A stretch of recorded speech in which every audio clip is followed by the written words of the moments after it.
क्या आपने कभी सोचा है कि एक ऐसा शहर भी हो सकता है जहाँ 3 नदियाँ मिलती हों, जहाँ देवताओं ने स्वयं स्थान चुना हो, जहाँ ऋषियों ने ज्ञान दिया हो, जहाँ सम्राटों ने सत्ता जमाई हो और जहाँ आज भी करोड़ों लोग मोक्ष की तलाश में आते हो।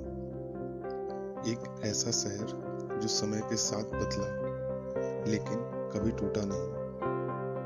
यह कहानी है उस शहर की जिसे कभी प्रयाग कहा गया, फिर इलाहाबाद और आज हम जानते हैं प्रयागराज के नाम से। यह सिर्फ एक शहर नहीं, यह भारत की आत्मा का संगम है। प्राचीन ग्रंथों के अनुसार प्रयाग शब्द का अर्थ है यज्ञ का स्थान। पुराणों में वर्णन है कि सृष्टि की रचना के बाद ब्रह्मा जी ने पहला यज्ञ यही किया। इसी कारण इस स्थान को कहा जाता है तीर्थराज प्रयाग, यानी सभी तीर्थों का राजा। यहाँ मिलती हैं 3 नदियां, गंगा, यमुना और सरस्वती। इस त्रिवेणी संगम को हिंदू धर्म में मोक्ष का द्वार माना गया। रामायण और महाभारत काल में प्रयाग सिर्फ एक नगर नहीं बल्कि ज्ञान और तपस्या का केंद्र था। कहा जाता है महर्षि भारद्वाज का आश्रम यहीं स्थित था। भगवान राम, माँ सीता और भ्राता लक्ष्मण वनवास के दौरान यहीं रुके थे। यहीं से भगवान राम को आगे के वन मार्गों का ज्ञान मिला। यह सिर्फ आस्था नहीं बल्कि उस समय की सभ्यता, शिक्षा और दर्शन का केंद्र था। राजा बदले, समय बदला, लेकिन प्रयाग का महत्व नहीं बदला। 16वीं शताब्दी में मुगल सम्राट अकबर ने इस स्थान की राजनीतिक शक्ति को पहचाना। 1583 में उन्होंने संगम के पास एक विशाल किला बनवाया और शहर का नाम रखा इलाहाबाद, जिसका अर्थ था ईश्वर का नगर। यह किला आज भी खड़ा है, इतिहास का मौन साक्षी बनकर। ब्रिटिश शासन के दौरान इलाहाबाद बना उत्तर भारत का प्रशासनिक केंद्र।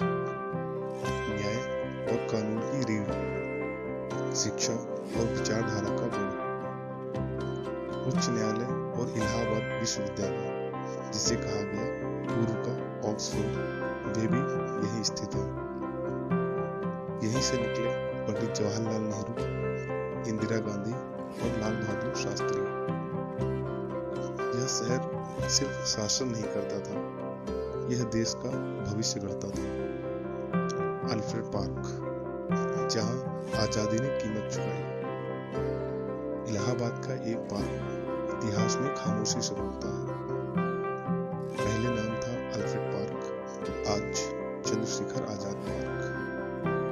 27 फरवरी 1931 में यही चंद्रशेखर आजाद अंग्रेजों से घिर गए और उन्होंने कहा कि आजाद जिए थे और आजाद ही मरेंगे। इलाहाबाद सिर्फ हथियारों से नहीं, शब्दों से भी लड़ रहा था। यही जन्मे हरिवंश राय बच्चन, महादेवी वर्मा और सूर्यकांत त्रिपाठी मीरा। इनकी कविताएं आज भी भारत की आत्मा की आवाज है। कुंभ मेला आस्था का महासागर। हर 12 वर्ष में लगने वाला कुंभ मेला धरती पर सबसे बड़ा मानव समागम है। करोड़ों लोग बिना बुलावे के सिर्फ आस्था के सहारे प्रयाग पहुंचते हैं। यह दृश्य बताता है कि यह शहर आज भी उतना ही जीवित है जितना हजारों साल पहले था। 2018 में शहर को उसका पुराना नाम वापस मिला, प्रयागराज। आज यह शहर विकास और विरासत दोनों को साथ लेकर चल रहा है। प्रयागराज हमें यह सिखाता है कि समय बदल सकता है, नाम बदल सकते हैं, शासक बदल सकते हैं, लेकिन संस्कृति, आस्था और इतिहास अगर जड़ें गहरी हों तो वे कभी खत्म नहीं होते।